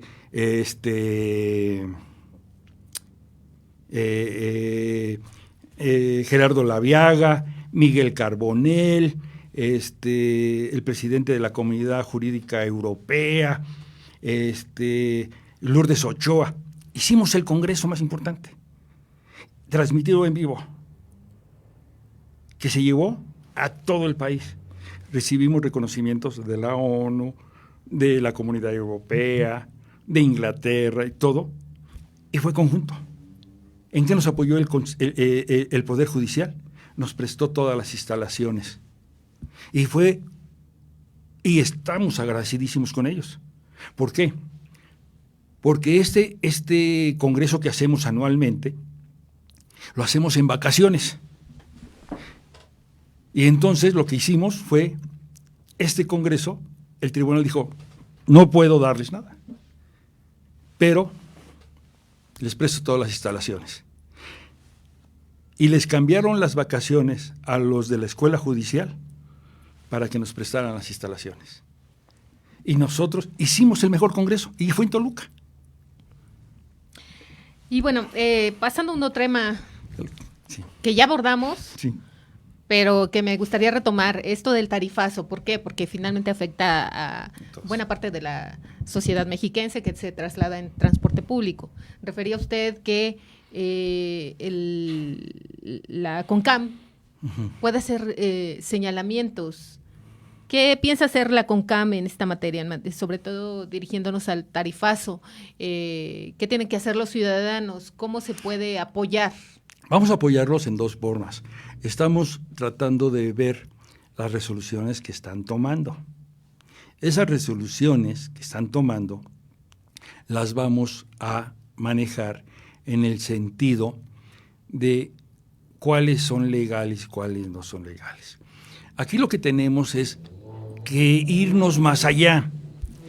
La Secretaría de Transporte, lo primero para poder dar un aumento, debe regular al transporte, cosa que no lo tiene bien hecho. Y está sometido por los transportistas. Porque si los transportistas se enojan, me paran en el periférico. Me paran en el periférico, me paran en la ciudad de Toluca, me paran las cosas y les conceden todo. Pero ellos, yo veo, y rara vez los periodistas en Toluca manejan esa situación. El transporte está contaminando y se ve los camiones que le sale no humo blanco, negro. Y no es un mito, sino no deja ni conducir a los que vienen atrás.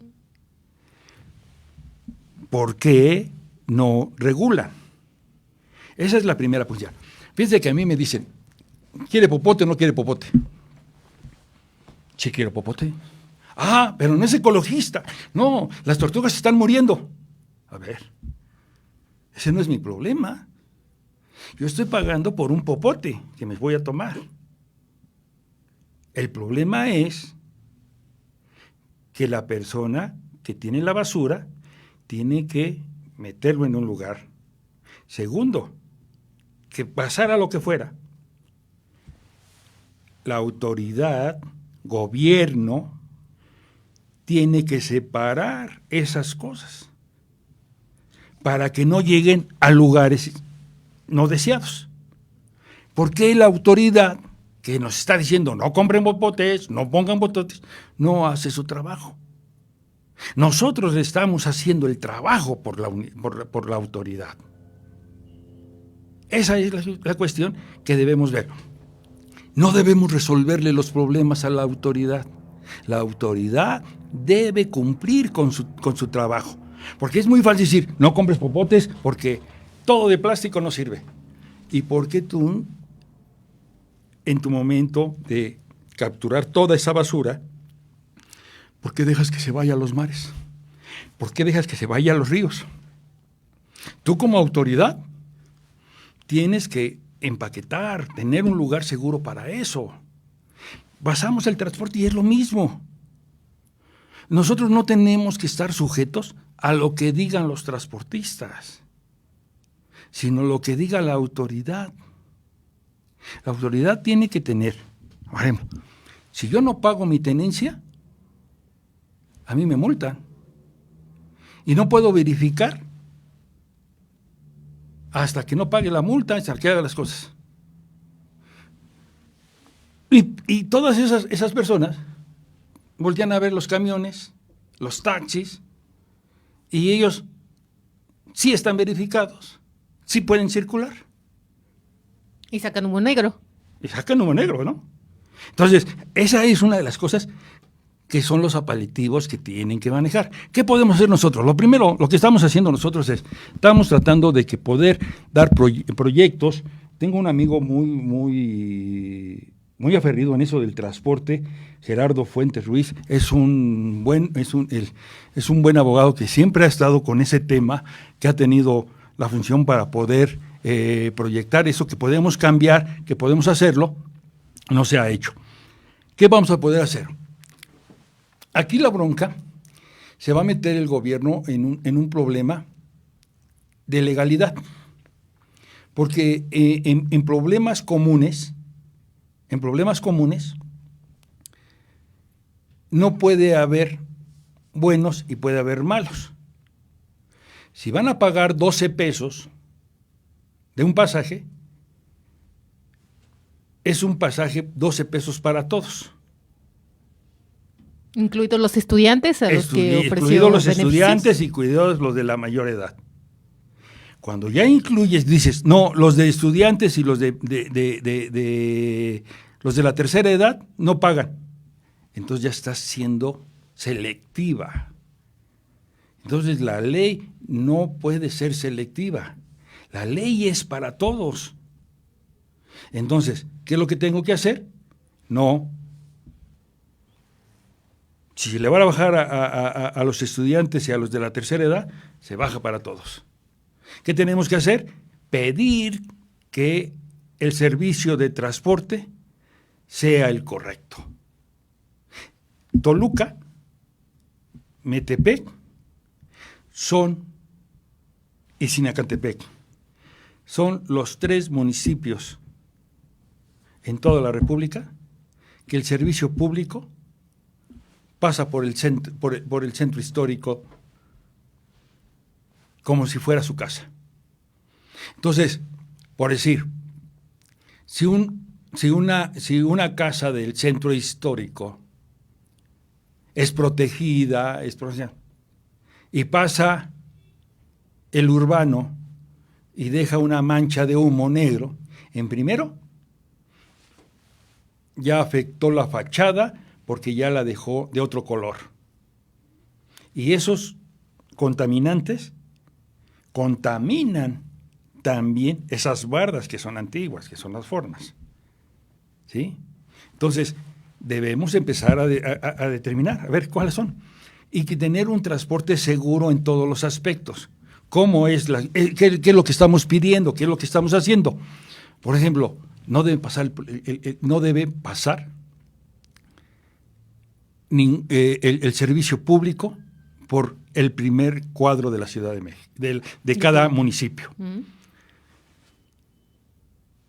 Todos deben pasar una verificación, camiones y taxis, exhaustiva. Y lo más importante, que estén debidamente legalizados. Veo camiones, lo podemos constatar, y hay un estudio que tiene allá mi amigo Gerardo, y hay de otros periodistas que lo han hecho, que hay camiones que no tienen placas. Circulan sin placas. Y que usan 3 o 4. Nada más quiero que se den una vuelta a las horas pico sobre Lerdo, o una cuadra de Palacio de Gobierno, de Juárez, Rayón a Sor Juana, los camiones invaden no 2 carriles, 3 y 4 camiones.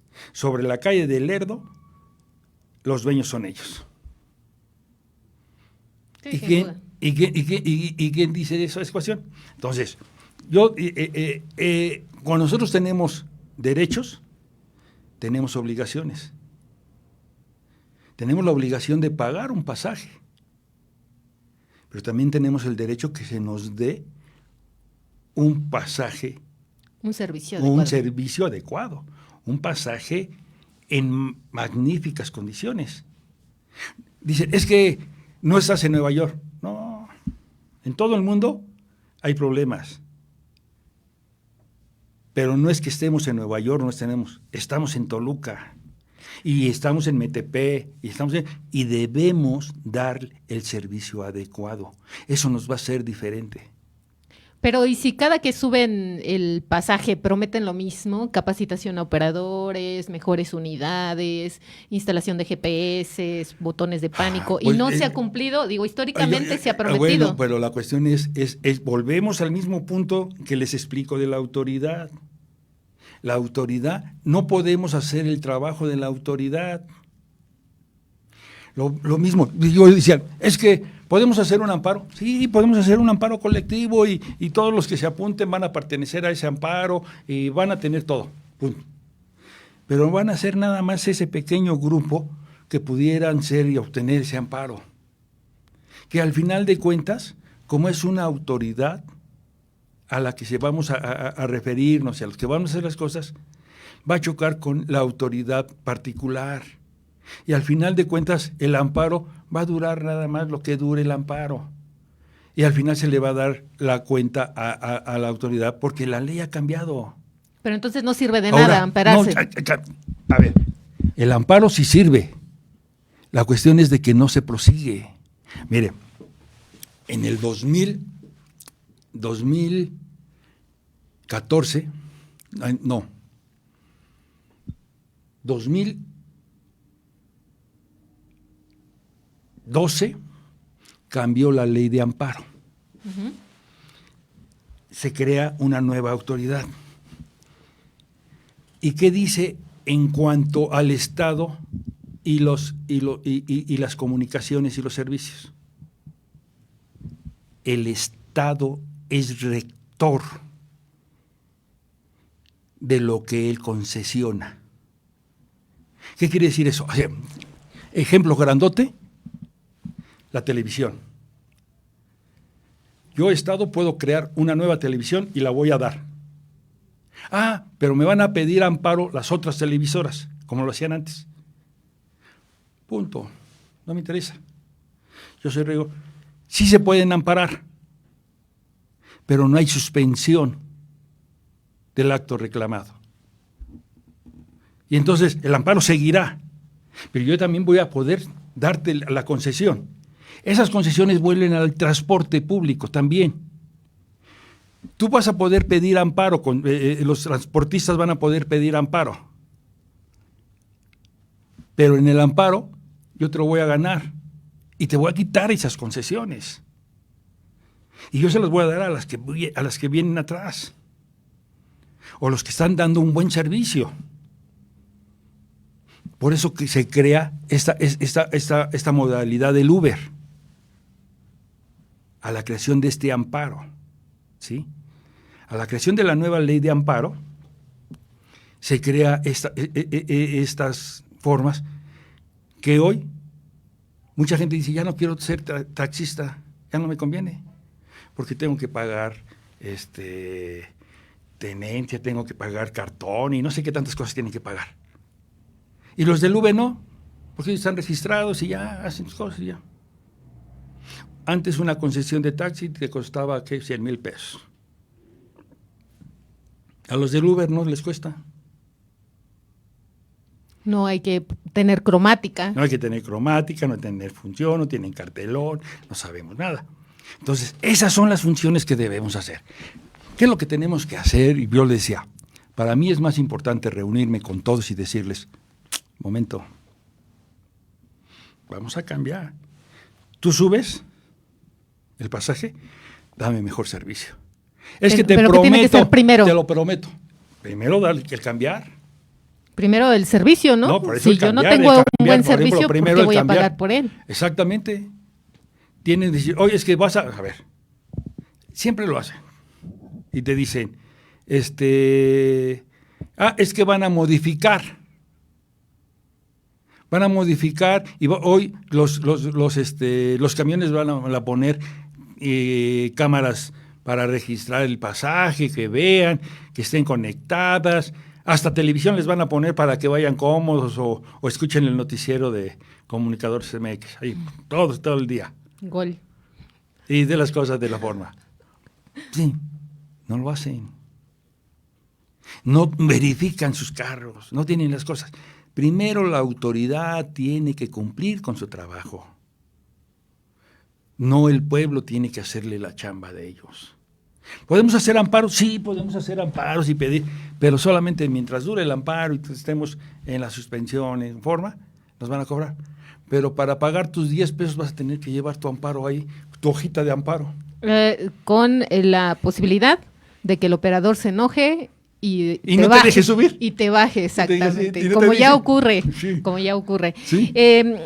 Por cuestiones de tiempo ya tenemos que despedirnos. Vamos a una breve pausa. Le agradecemos mucho su disposición y si nos permite mantenernos en contacto. Estamos para servirle. Estamos para servirle. La disposición de nosotros es con toda la sociedad. Muchas gracias por toda la atención que nos tienen. Vamos a seguir trabajando. Vamos a seguir haciendo las cosas en bien de la sociedad, del Estado de México y de todo México. Nosotros, yo como presidente de la CONCAN, le doy las gracias de todas las cosas, agradezco mucha de la atención que me han tenido. Quiero también decirles que hoy tenemos en el Estado de México un nuevo colegio, se reformó el Colegio de Abogados del Estado de México, salimos con una limpia trayectoria como la hemos tenido. Este año el Colegio de Abogados del Estado de México cumple 75 años. Vamos a festejarlo. Somos el colegio de abogados más longevo de todo el país. Tengo otro vaya por Durango, pero el más longevo y todo es el Estado de México. Y eso es lo que debemos saltar. Fíjense que no se salta la comunicación de los abogados, pero lo vamos a ir trabajando poco a poco. Y gracias por el tiempo. Gracias a usted. Muchas gracias a Carlos Macedo Aguilar. Él es presidente del Consejo Directivo Nacional de la Confederación de Colegios y Asociaciones de Abogados de México, AC. ¿Tenemos algunos mensajes? A ver, vamos a mandar saludos a Guadalupe Rosas, a Mauri Espinosa, a Edgar Díaz Bautista, Lorena de la Mora, Mari Carmen Aguilar Nepomuceno. Ya sé, merecía unas buenas vacaciones. ¿Se refiere a Luis Pantoja? Seguramente, ¿no? ¿O a quién? ¿De qué vacaciones hablamos? Agustina Delgado, gracias. Mari Carmen Nepomuceno, de nueva cuenta, dijo: saludos al doctor Macedo, reconocido a nivel nacional e internacional como un factor de unidad y superación de los abogados de México. A Sara García ya le había agradecido, le enviamos saludo también. Lo mismo que a Luis Pantoja, que está pendiente, a pesar de que no se encuentra en cabina. Muchas gracias, doctor, y estamos en contacto. Muchas gracias. Vamos a una pausa.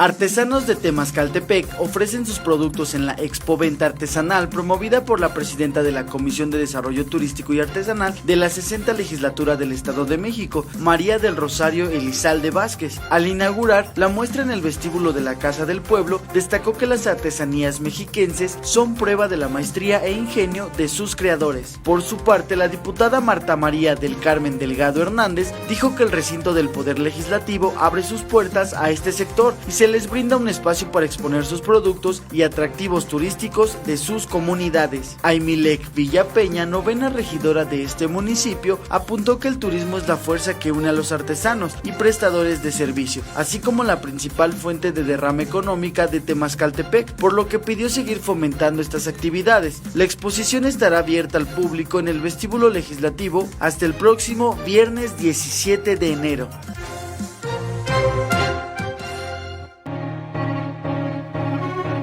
José Humbertus Pérez Espinosa te espera todos los miércoles a las 5 de la tarde. Prisionero de conciencia. Por Comunicadores MX. Por la libertad sindical y la justicia laboral, Tiempo del SUMAEM con Luis Zamora Calzada, todos los martes a partir de las 17 horas por Comunicadores MX.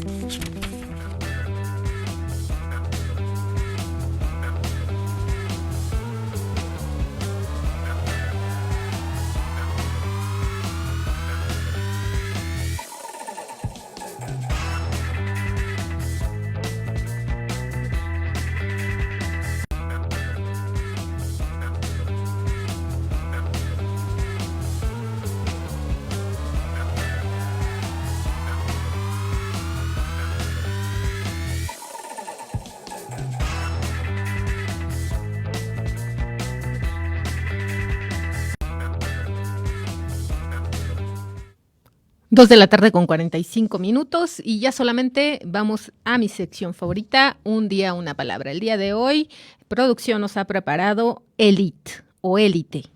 El término élite o élite, que también puede acentuarse en la primera E, élite, alude a un grupo minoritario que goza de privilegios o que ocupa el estrato superior de la sociedad. Por ejemplo, los diputados, los secretarios de gabinete, los magistrados forman parte de una élite. Por lo general, se asocia la élite o la élite a la clase dominante o a quienes exhiben su supremacía en un determinado ámbito. También puede haber élite en el ámbito deportivo, quizás los medallistas, por ejemplo, ¿no? O los directivos de las confederaciones. Muchas veces se distingue entre varias élites según su sector de influencia. La élite económica de un país o de una región, los empresarios, por ejemplo, sobre todo los grupos grandes, más consolidados, no sé, Carlos Slim, en algún momento el titular de IGA, Juan Armando Hinojosa, etcétera, ¿no? Por citar un caso. Está formada por las familias de mayor riqueza. La élite política agrupa a los principales dirigentes. No sé, se me ocurre, por ejemplo, en estos momentos en Morena, quizás a nivel Estado de México, la élite podría decirse que es este grupo Texcoco, ¿no? Del senador Higinio Martínez, se me ocurre, puede ser un ejemplo. Pero como ese hay que checar la élite priista, que ahorita está dirigida por Alejandra del Moral, en fin, también hay una élite o élite perredista, actualmente en manos de unos representantes de las 5 principales expresiones internas, y como ese, pues muchos ejemplos, o la élite panista, que actualmente quizás está en manos de algunos grupos, en fin. Eso por lo que se refiere a la élite política, que agrupa a los principales dirigentes, mientras que la élite cultural tiene entre sus integrantes a las personas que ejercen influencia en una cultura a través del arte, el trabajo intelectual, etcétera. En algún momento Carlos Monsiváis, que bueno, ya falleció, ya no es parte de esta élite, pero al final de cuentas es un referente. En el deporte, los competidores de élite son quienes participan de los eventos profesionales más importantes del mundo. Le decía, los medallistas, por ejemplo. Los corredores de Fórmula 1 son automovilistas de élite, así como los jugadores que forman parte de equipos de la NBA son basquetbolistas de élite. En cambio, el joven que juega fútbol con sus amigos en un parque no es un futbolista de élite, como nos pasa a muchos de nosotros, ¿no? Los que contamos en la regadera no somos parte de la élite artística, ¿no? Por ejemplo. Como puede intuirse a simple vista, el término élite no es propio de nuestra lengua, es decir, no se originó en ella, sino que lo tomamos del francés, donde surgió a partir de uno latino, éliger, que puede traducirse como seleccionar o elegir.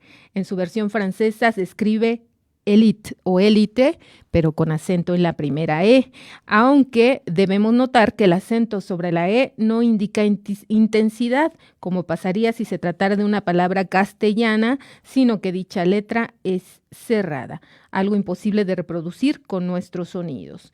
Esto llevó a la gente de habla hispana a malinterpretar su pronunciación, ya que asumieron que debía intensificar la primera letra y por esta razón, en la actualidad, el diccionario de la Real Academia Española propone élite en lugar de élite como la versión más correcta y élite como una alternativa también aceptada. Élite sería como del francés y élite es la versión castellana. En este caso, a la lengua inglesa llegó con una fonética más parecida a la original y cuando impactó en nuestra cultura nos permitió corregir nuestro error, aunque por un camino indirecto. Los medios de comunicación juegan un papel fundamental en la fuerza que la élite o élite ejerce en la sociedad.